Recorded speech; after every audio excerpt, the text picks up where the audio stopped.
Hi, everybody. I see some folks trickling in. Good morning, good afternoon, wherever you are. Thanks so much for joining. We'll get started in just a few minutes, allow some more people to join. But sit tight and we'll be getting started soon. Thanks so much.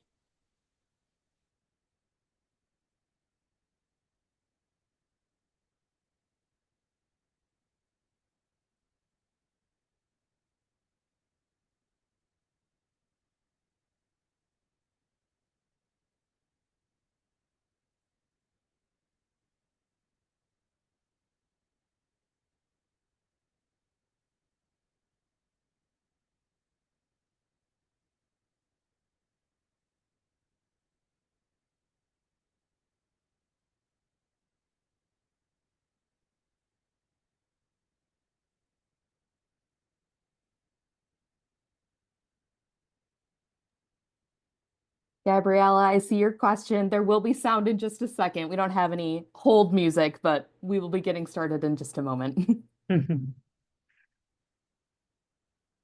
Yes, happy Wednesday, Dawn, and everyone else.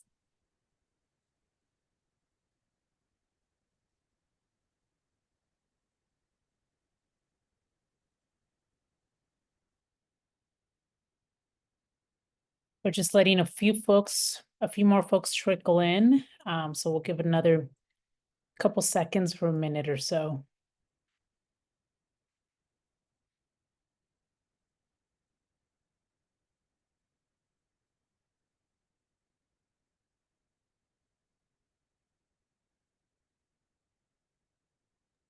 All right, we're just about at 2 after. I see we've got about 500 people in the chat, so very cool. Glad to see you all here.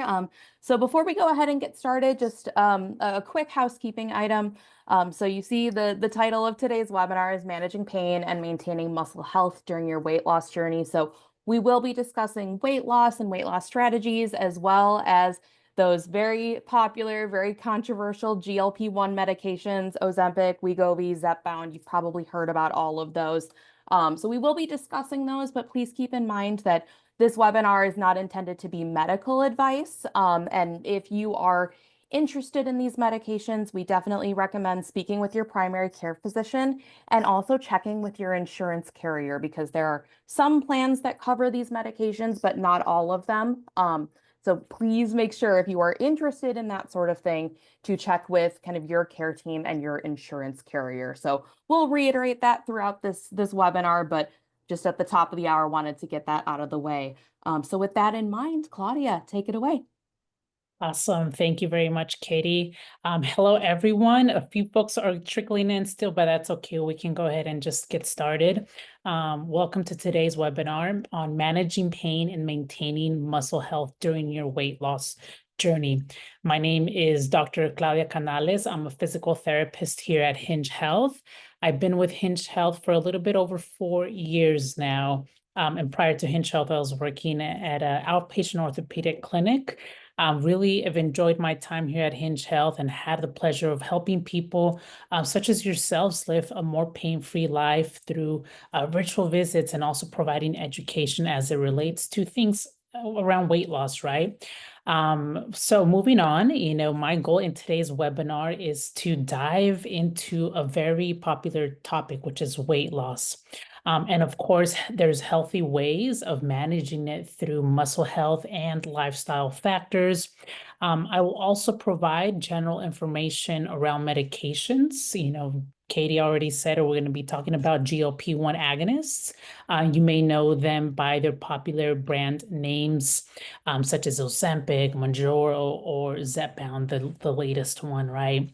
We will also dive into how Hinge Health plays a role when it comes to managing weight and achieving those personal goals of yours.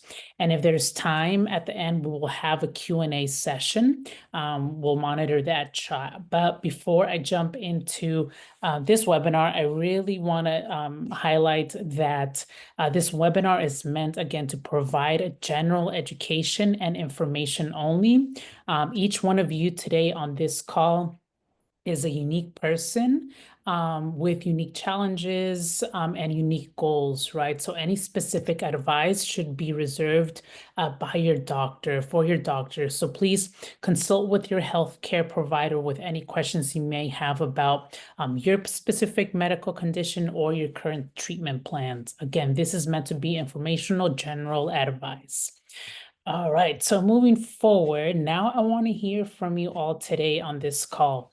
Type in 1, 2, 3, or 4 in the chat based on which statement on this screen resonates with you the most. So type 1 in the chat if you have tried losing weight in the past without much success. Type 2 if you find it hard to lose weight because of time barriers or maybe dieting challenges, right?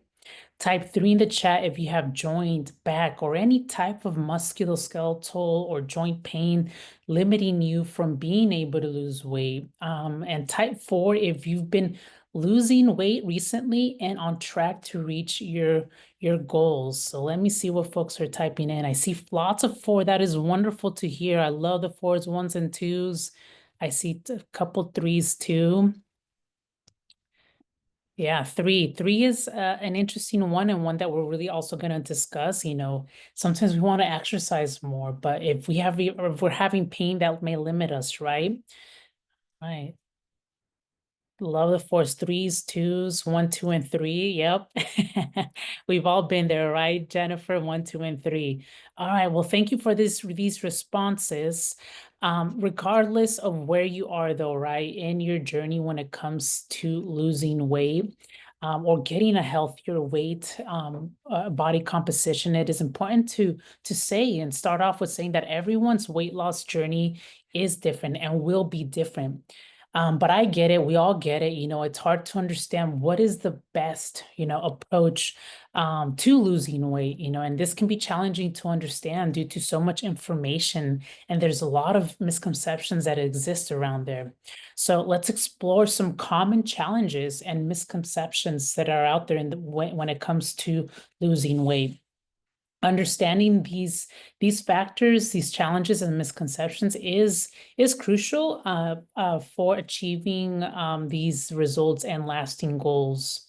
So starting off with challenges, these are all maybe familiar with all of us here.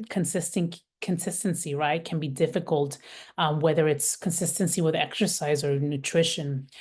Joint pain or discomfort often can limit physical activity, as I mentioned earlier, which can decrease motivation and decreases how many calories we're burning in a day. Or experiencing a weight loss plateau where progress stalls despite continued efforts. There's also emotional challenges, anxiety, depression, stress can really impact our motivation or our eating habits. I know I'm an emotional eater. So when I'm stressed out, I want to eat as much as possible. And lastly, constant food cravings, right, can disrupt our progress.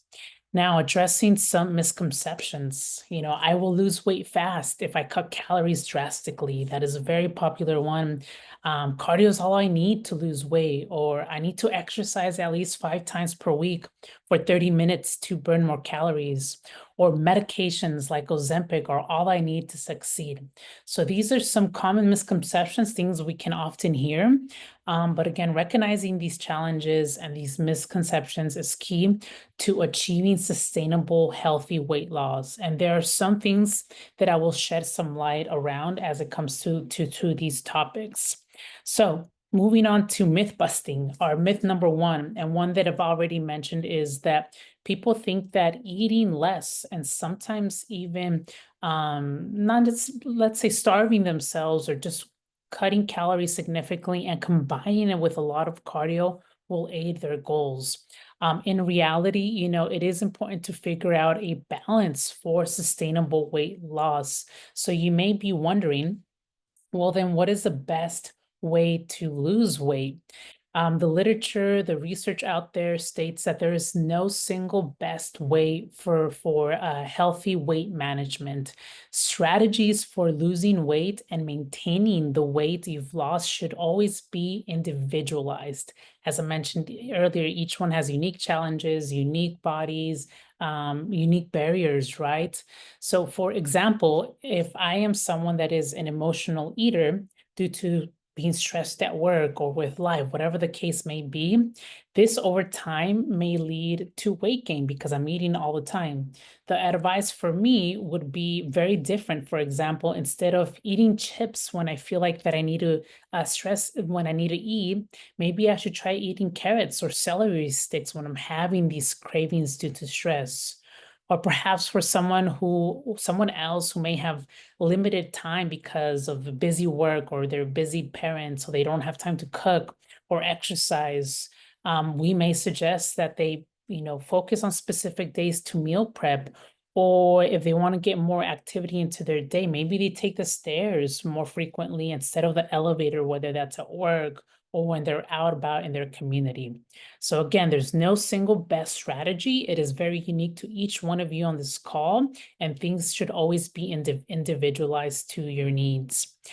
Now, another very popular myth is our myth number 2. What matters most is that I see the number on the scale lower every week. I know that I'm very guilty of this myself, that we focus sometimes too much on that number on the scale, right? But one thing I really want to make clear here is that not all weight loss is the same, and not all weight loss is healthy. Just because we're seeing that number shift or not seeing a shift doesn't necessarily give us a big picture. Now, if you have a lot of weight to lose, it can be helpful to track your progress using a scale. Again, it can be helpful to track your progress using a scale, but you should not be focusing on that number every day, especially for women whose weights fluctuate so much, right? Based on hormonal differences that occur throughout the month, or perhaps I had a saltier meal the night before, that can make our weight fluctuate, more water retention. A better indicator of progress, though, could be how are your jeans fitting you? Or do they feel more loose? Perhaps that number on the scale hasn't changed, but I'm noticing that the jeans are now fitting more loosely. I had a member, let me know recently that they hadn't seen a change on their scale, but noticed that her scrubs were fitting her more loosely. So that is a win, right? Again, not always focusing on that scale, but it's a great way to track that progress. And the reason that we should not hyper focus or focus too much on that number so much on the scale is because the majority of us, when we lose weight, we're not just losing fat mass, we're not just losing fat, we are also losing muscle mass.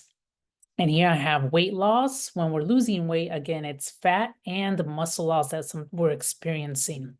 So focusing instead on a gradual weight loss journey that prioritizes fat loss over muscle loss is much healthier for us and leads to better long-term health, leads to better physical function, and it leads to you being able to sustain that weight loss. And of course, all of this just improves longevity when we do it in a healthier way, when we have a healthier body composition.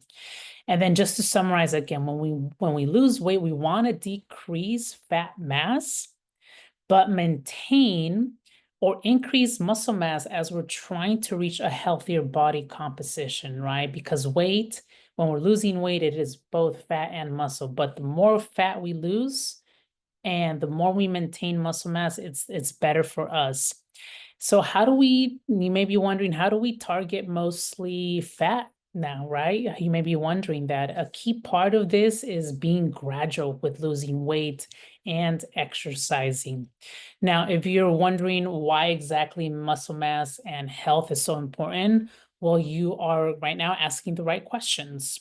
There are so many reasons that muscle health is so important for us, whether you're on medications or not, but the main ones I want to highlight today are the following. Number one, muscle helps improve metabolism because it requires more energy, which we know this energy as calories to maintain even at rest. So I want you to think about the most popular person you may know in your life, or that may be someone you think that is famous, right? I automatically think of Arnold Schwarzenegger, right, as the most muscular person I've known growing up. Him sitting, if he was sitting right next to me, he naturally burns a lot more calories just sitting there than me at rest because of the amount of muscle mass he has or he had. And now I think I like to say that I have more muscle mass than he does now. So again, it helps improve metabolism because it requires so much energy to maintain. Second, muscle helps with our level of independence, right? For everyday things like getting out of a chair, going up and down the stairs, or carrying all the grocery bags in one trip.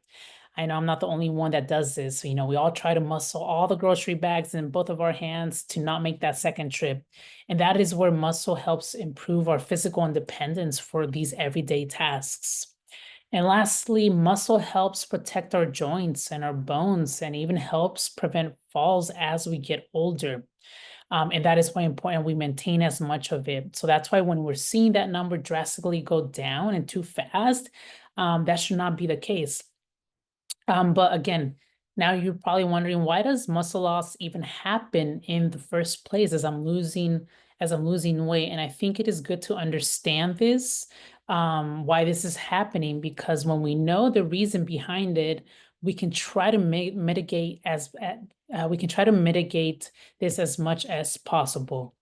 All right, so why does muscle mass loss happen during weight loss? But before I talk about that, I do want to highlight here and really be specific that it is normal to lose muscle mass during your when you're losing weight. It is very hard not to do so unless you are really both new at working out and doing a lot of strength training. But for the most part, it is, it is part of a process when you're losing weight. The only thing is we want to try to maintain or not lose as much of it. Using myself as an example, if I want to lose 5 pounds in, let's say, 3 weeks, a lot of that 5 pounds will likely be coming from my muscle mass because 3 weeks is not a lot of time for me to lose those 5 pounds, especially as I'm closer to the desired weight.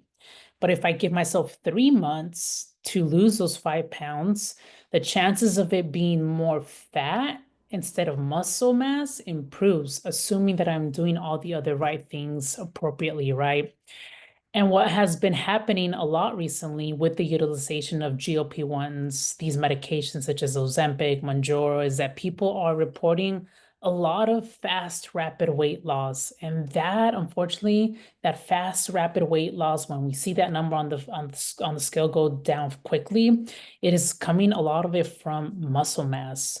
So now let's dive into why this is happening during this period of rapid weight loss. Again, while the GLP-1s are a hot topic, while Ozempic is a hot topic, anytime you lose a lot of weight in a short period of time, whether that's without medications or with medications or on your own, or you're just simply significantly reducing your calories, it is usually because of the following: significant caloric deficits, meaning when you really restrict yourself of calories by a lot and don't eat enough whole foods or enough protein, then the body still needs to function. It still needs to maintain itself, right? So it can use muscle as a source of energy too when you're really, really cutting out calories significantly. Another one is lack of resistance training also stimulates faster muscle loss. And without a stimulus to your muscle, without you working those muscles, there really isn't a physiological reason to maintain the muscles or build more muscle, which then leads to strength, function, and bone health being compromised for you or someone else, right?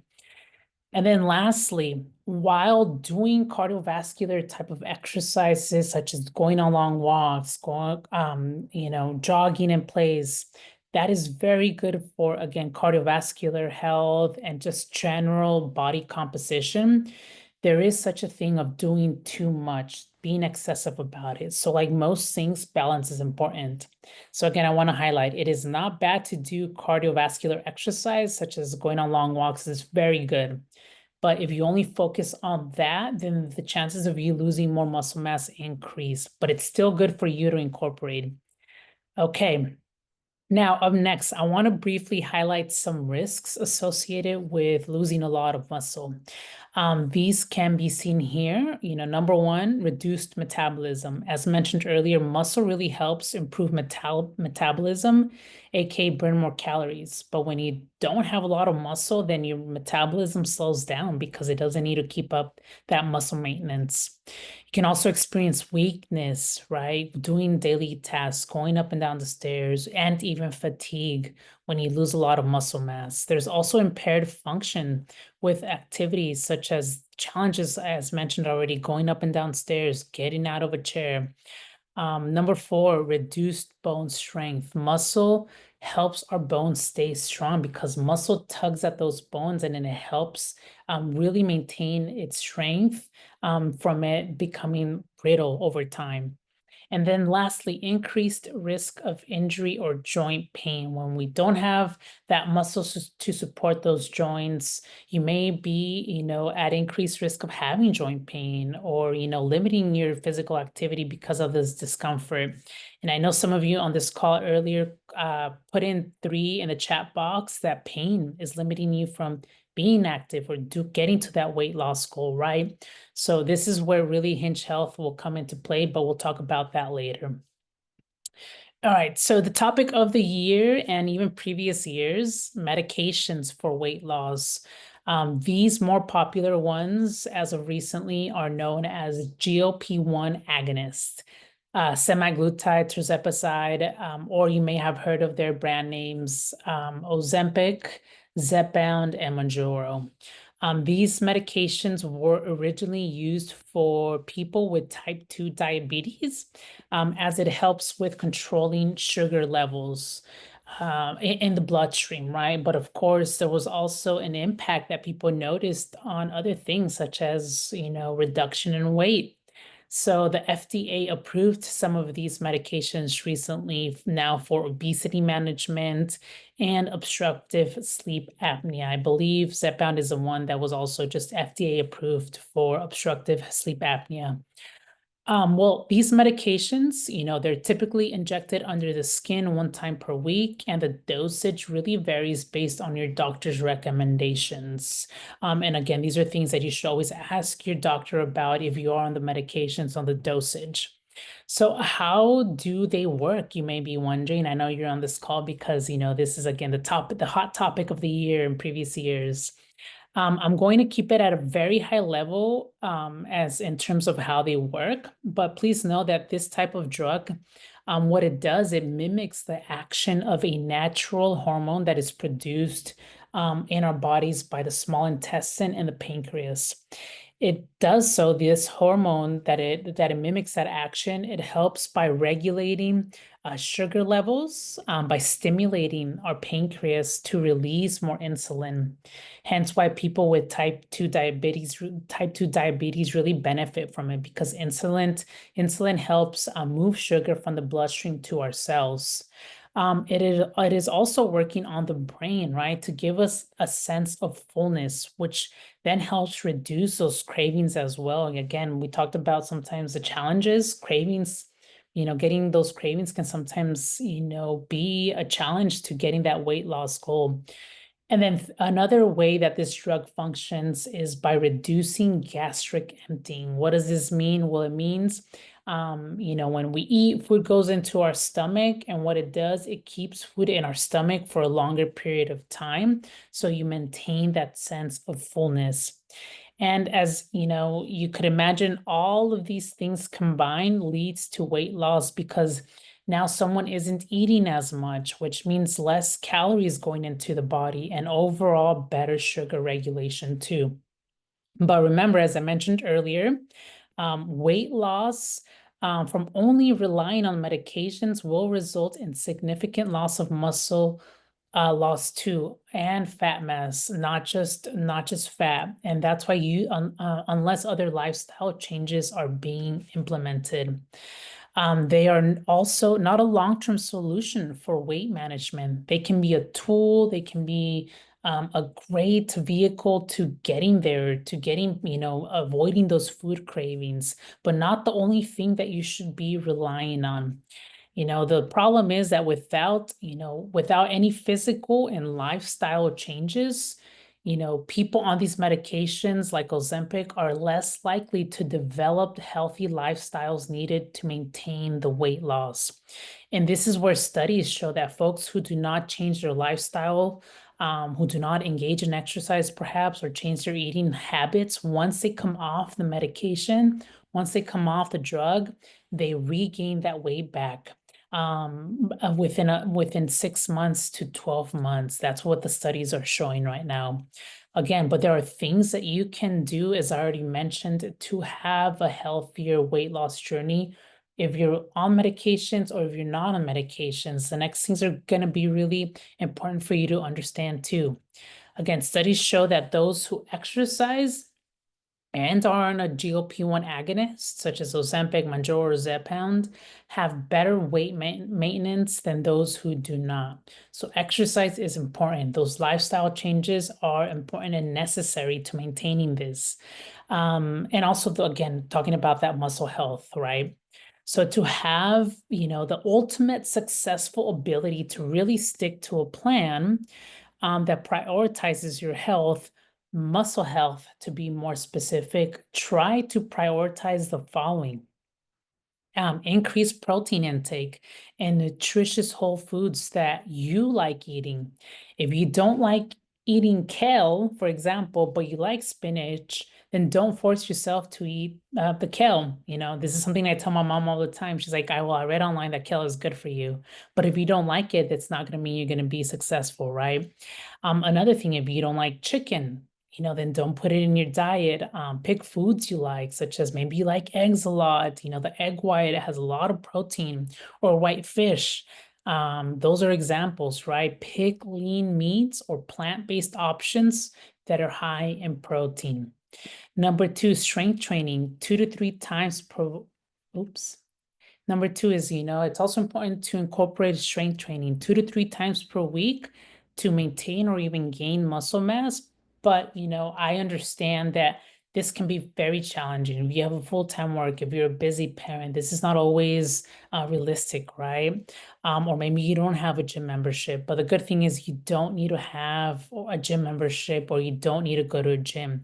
It is okay to sprinkle in what we call snacks of movement by, again, as I mentioned earlier, taking the stairs instead of the elevator. Challenge your leg muscles that way, or do body exercises at home, for example. Even, I challenge a few of you after this call to get up and sit back down from a chair, but 20 times, 30 times, you're going to feel that gets your heart rate up, and you're going to feel your leg muscles working. So again, you don't need a gym necessarily to get some form of strength training in. And lastly, I can't, really highlight the importance of this last one right here, sleep and recovery. Very important to prioritize. It is such an important piece for many folks, because for all of us, I should say, because when we sleep, it is when our body is recovering and regulating our hormones. For me, sleeping well for a full week, getting my 8 hours of sleep is like having one amazing long workout. There's no science behind it. I just know that's how my body makes the most progress, when I'm getting good sleep, when I'm getting some movement in, and picking whole foods instead of processed or fried foods. So again, sleep is very, very important. All right. So now, what if, a lot of you typed in 3 into the chat earlier. So what if pain is preventing you from being more active or doing resistance training, or perhaps pain is simply affecting your overall mood? Well, you're not alone. There is a connection between weight issues and chronic pain. Studies show that 1 out of 5 people in pain are also obese. And 52% of people with pain and dealing with weight issues say pain makes them less motivated to engage in exercise. It really becomes kind of an ugly cycle, right, for folks, as we can see here. Pain, you stop moving, and it affects other things of your life. But this is how Hinge Health can help you. Our program is an app-based exercise therapy program that can help address your symptoms. You will be provided a dedicated care team comprised of a physical therapist, a board certified health coach, and when needed, a specialist as well. You'll get personalized exercises based on your needs, based on your symptoms. Here's a glimpse of what those exercises may look like in the application. You'll also get customized education around, pain science, importance of sleep, nutrition, all of these things that are important to help you reach your goal of, that weight loss journey. So how do you apply? That's a big topic of today too. To apply, visit hinge.health/ March-webinar-join. Type in your employer name. You'll be asked to fill out a questionnaire that takes about 10 minutes to complete. You'll then expect a follow-up email. And then once you get accepted into the program, you'll receive a welcome message from Hinge Health again, and then you'll be prompted to download the Hinge Health application. So if you're in pain, if you type 3 or you're interested in joining this program, please scan that QR code. Eligibility varies by employer, but it varies by contracting partner and medical plan. Again, you're gonna have to type in your employers or your health plan when you scan this QR code.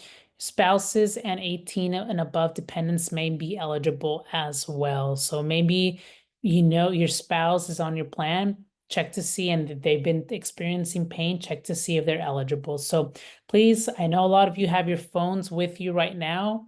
Grab your phone, scan that QR code, or visit that link right there. And if you have any questions, you can always email us at hello@hingehealth.com or call that number that we see there. Well, I know we are at time, folks. So let me see if there are any questions that we can address. And hopefully this was a helpful webinar. I know, the topic of weight loss and especially with medications can be tricky, but my goal was to just provide that general information for you all. Is there info on GLP-1s decreasing overall inflammation? So there are studies, because GLP-1s are regulating sugar levels, and because sugar is known to cause inflammations, it can have that effect where it reduces general inflammation in the body. But great question. Claudia, I captured some of the questions, most of which you actually answered, which was around like keeping that, keeping that muscle mass, even if you are, losing weight. So that was covered, but I did see an interesting question, which is what causes insulin resistance? Because that was mentioned, in the section about diabetes. So what causes insulin resistance? Yeah, that's a great question. I'd say insulin resistance often is complex. A lot of multi-factors play a role into that, but often its time is, lack of activity, eating processed foods, eating fried foods a lot, and then it just takes a toll, right? Think about a snowball effect, and then after a while, the body is not able to maintain or process these foods efficiently, and then it starts, causing insulin resistance to occur.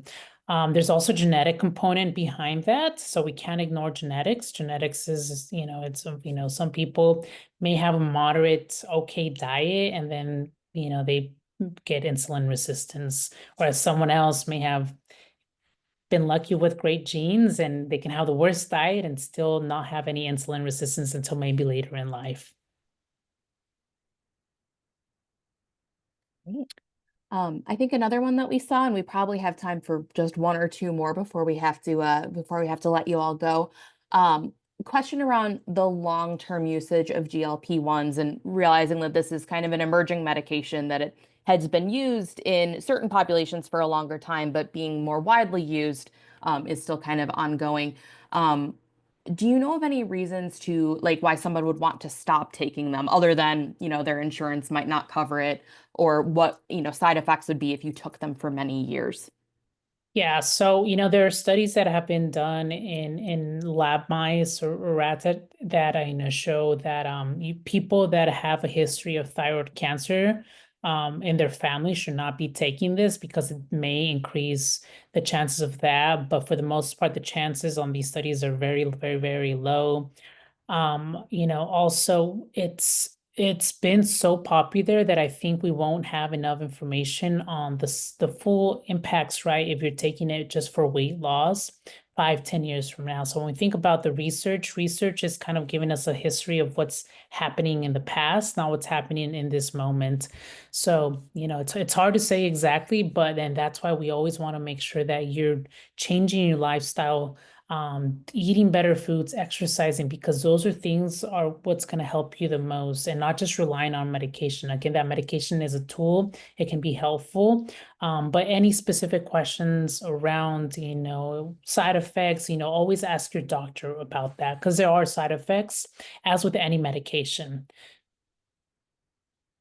Excellent. I see some questions about menopause and whether or not we'll have a webinar on menopause. I can say that that will be coming later this year, so you'll get information from your benefits team about that. But yes, we realize that weight loss and menopause those two things are very, very linked. So we will be discussing that later on in the year. But I think we were about 5 over, so I think that's about it for today.